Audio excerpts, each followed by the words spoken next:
कांग्रेस की और आम आदमी की महापौर द्वारा जिस तरह से डल्टी पॉलिटिक्स, फर्जी पॉलिटिक्स किया जा रहा है, उनको मालूम है अविश्वास कितने अंकों पर होता है।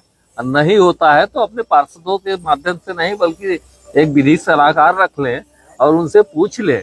हमारे पास पर्याप्त संख्या बल है, हमारे अध्यक्ष का अविश्वास प्रस्ताव न होगा, न होने वाला है, न हो सकता है। मैं उनके इस गलती पॉलिटिक्स की निंदा करता हूं। गलत भ्रामित कर रहे हैं लोगों को, सिंगरौली के विकास को रोक रहे हैं। जिस तरह से उन्होंने आरओ खरीदा, आज तक नहीं चले। ऐसे ही शौचालय खरीदा, पैसे से फ्रॉडगिरी करी। हमने 5 करोड़ डीएमएफ से दिया, उसकी मशीनें नहीं खरीदी तो 1.5 गुने 2 गुने पैसे में खरीदी। मैं इसका जांच कराऊंगा, अभी समझ में आ जाएगा। आज केवल सड़कें कहीं की खराब हैं, केवल महापौर के कारण। न तो इनका प्रस्ताव शासन की ओर जा रहा है, न इनका प्रस्ताव शासन की अधोसंरचना की चीजों के लिए जा रहा है, न ये मेयर ऑन काउंसिल की बैठकें करके परिषद की बैठकें करने दे रहे हैं, कोर्ट जा रहे हैं। हम जनता के लिए, जनता के द्वारा बनाई हुई सरकार के प्रतिनिधि हैं। हमको चाहिए कि बिजली, पानी, सड़क जो सुविधाएं हैं, ये आवश्यकता की चीजें मनुष्य को मिलना चाहिए। हम देख रहे हैं कि आप प्लाजा जैसे भवन का एक वर्ष हो गया, उनकी मेयर काउंसिल ने कोई निर्णय नहीं लिया, और निर्णय लिया किसी के तो कोर्ट चली गई। कोर्ट जाने के बाद समस्याओं का निराकरण होता है। सदन में बैठे हुए प्रतिनिधि 45 लोगों को जनता ने चुन करके भेजा है महापौर के साथ कि पार्षद, अध्यक्ष, महापौर मिलकर के निर्णय करेंगे और निर्णय के साथ विकास करेंगे। तो विकास जब की बारी आती है तो प्रस्ताव देख करके कोर्ट चली जाती है। डर्टी पॉलिटिक्स ही सही, लेकिन आप लोगों को इकट्ठा होने पर मजबूर कर दिया।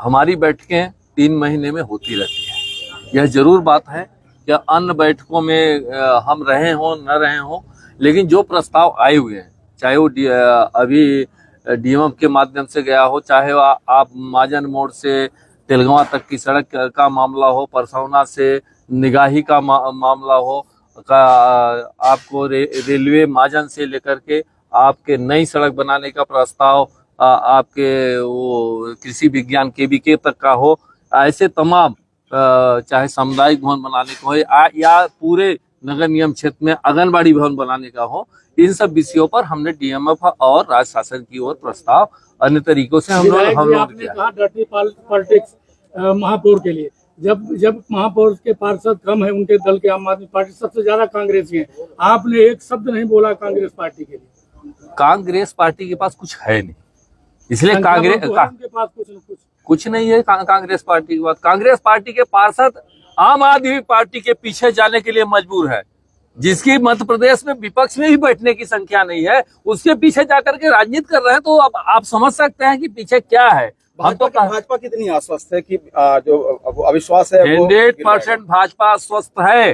भाजपा काम के आधार पर जनता के बीच में है, काम के आधार पर हमारे सभी पार्षद जीते हुए हैं, और सबसे बड़े संगठन पर सबसे बड़े पार्षद दल के हमारे अध्यक्ष हैं। किसी भी सूरत में अविश्वास कराने की औकात हो तो करके देखें। मैं खड़ा हूं यहीं पर, आपको आश्वस्त करना चाहता हूं कि किसी भी हालत में अविश्वास प्रस्ताव नहीं होगा, बल्कि विकास के लिए मैं उनको कहना चाहता हूं कि जितने कार्यों को उन्होंने फ्रॉडगिरी करी है, महंगे दामों पर खरीदा है या निर्माण कार्य घटिया किया है, उन चीजों को हम लोग जनता के बीच लाएंगे। यह काम करने के लिए हम लोगों ने बैठक की। हमारे पिछले परिषदों में बहुत सारा इस तरह का विषय आया कि महापौर और उनकी जो MIC है, वह सदस्य, उनके द्वारा सिविक सेंटर जो यहाँ पर जो महत्वपूर्ण सिविक सेंटर है, उसको वहाँ कोर्ट में जाकर के, माननीय न्यायालय में जाकर के उसको रुकवाने का काम, स्टे लेकर के कि वहाँ निर्माण कार्य ना हो।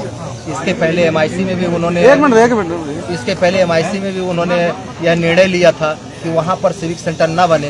यह कलेक्टर मीना जब नगर निगम प्रशासक थे, वह बड़े ही यह शहर को आगे बढ़ाने के लिए उनका यह प्रस्ताव था कि यहाँ पर शहर में सिविक सेंटर बने, जिसमें इंडोर स्टेडियम, सभी तरह के खेलों का इसमें स्टेडियम है।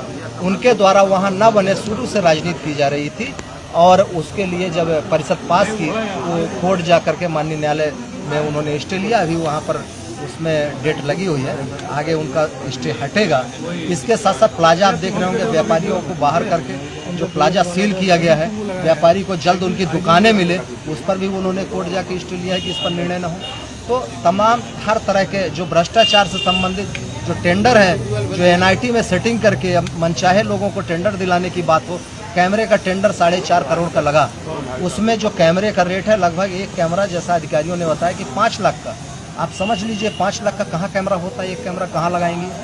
इस तरह से अपने ही चहेते ठेकेदार को NIT लगा करके वाटर ATM का देख लीजिए, जहाँ लगे हैं उपयोग में नहीं आ रहे हैं। आप अगर जो देखेंगे, जो सफाई के लिए रोड स्वीपिंग मशीन है, 70 लाख की लगभग की मशीन है, नहीं चलती कभी। 1.25 करोड़ का टेंडर लगा।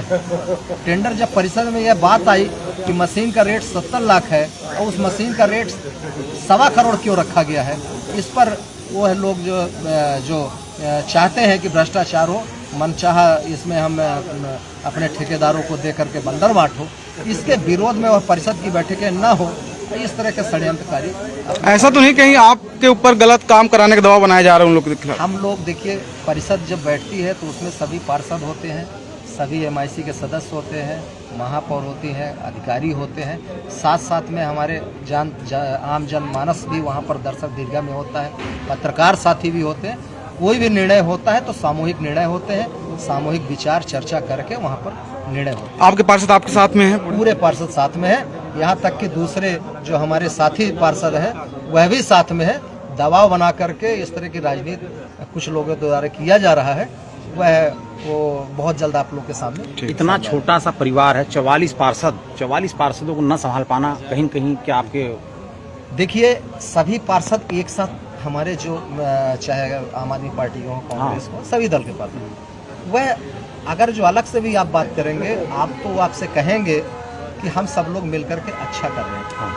कुछ लोगों के द्वारा बताया जाता है कि कुछ लोग दबाव बना करके कि हमारे नेता का वो आदेश है, इस तरह का काम करना है, और नेता के आदेश पर वह एक दबाव बना करके ये काम कराया गया। आप अगर जो अलग से भी बात करेंगे, कैमरे में नहीं बात करेंगे, तो आपको सच्चाई बताएंगे। भाई लो, क्या कहेंगे, आज आप यहाँ पर आई हैं और क्या कुछ करने जा रही हैं आप लोग? नहीं, आज हम लोगों की जो निरंतर बैठकें चलती हैं भारतीय जनता पार्षद दल की, उसी क्रम में बैठक हमेशा होता है। लेकिन आज जो कल अविश्वास का जो आवेदन विपक्ष के पार्षदों के द्वारा दिया गया है, वो उस संबंध में हम सब बैठे हैं और ये बताने के लिए आए हैं कि जो उनका आवेदन किया गया है वो उनके संकुचित राजनीतिक दृष्टिकोण को दर्शाता है।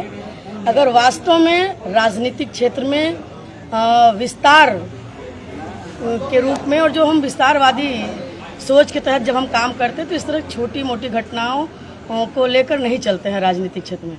क्योंकि अगर वास्तव में अगर बात करें तो स्मार्ट टॉयलेट की जैसे बात हो रही थी, स्मार्ट टॉयलेट 2 नग और वाटर ATM मेरे ही वार्ड में लगे हैं, न्यायालय के सामने और स्टेडियम के पास। लेकिन वास्तव में उसका संचालन होना चाहिए। अगर आपने, बहुत अच्छी बात है कि आपने कुछ नया लाया, लेकिन उसके लिए हमको जागरूकता करना, लोगों को पहले उसके लिए हैबिचुअल बनाना, ये जिम्मेदारी हमारे नगर निगम की है और जो हमारे महापौर जी हैं उनकी है। लेकिन वो लगा के जो टीम आई वो चली गई, उसका पता नहीं। तो कहने का मतलब ये है कि ये विकास के मुद्दों से शहर को और पार्षदों को भटका सकें और बैठ के कंबल के नीचे घी खा सकें, इस चीज का इनका प्लान चल रहा है। इनसे कोई सवाल न करे और विकास के मुद्दे पर बात कीजिए तो सामने बैठा दीजिए, मेरे किसी भी बात का उनके पास जवाब हो। तो ऐसा तो नहीं है कि पैसे के बंदरबाट के लिए ऐसा दबाव बनाया जा रही है लगातार? हो सकता है उनकी मानसिकता इस तरह की है कि भाई, मैंने पहले ही लाइन में कहा, भाई साहब, माननीय पत्रकार साथी, आप सबसे मैंने पहले लाइन में कहा कि उनकी संकुचित राजनीतिक दृष्टिकोण का ही परिणाम है जो कल अविश्वास का आवेदन दिया गया। बाकी उनके आवेदन में कोई दम नहीं है और धरातल पर सब पार्षद साथ में हैं, पूरे भारतीय जनता पार्टी के पार्षद पूरे साथ में हैं और हमारे अध्यक्ष जी सबको लेके साथ चलते हैं। तो हमारे उधर के भी पार्षद हमारे पास। पिंक टॉयलेट में भी भ्रष्टाचार हुआ है, पिंक टॉयलेट में पूरा भ्रष्टाचार हुआ है, उसमें मतलब हमारी एक भी टॉयलेट संचालित अवस्था में नहीं है। ये तो सरकार आम आदमी पार्टी के है नगर निगम में, हु इज लाइबल। ये तो कॉमन सेंस वाली बात है कि कोई भी समझेगा कि लाइबिलिटी किसकी बनती है। अगर हम कोई चीज नया ला रहे हैं और वो संचालन की स्थिति में नहीं है तो हमारी किसकी जिम्मेदारी है।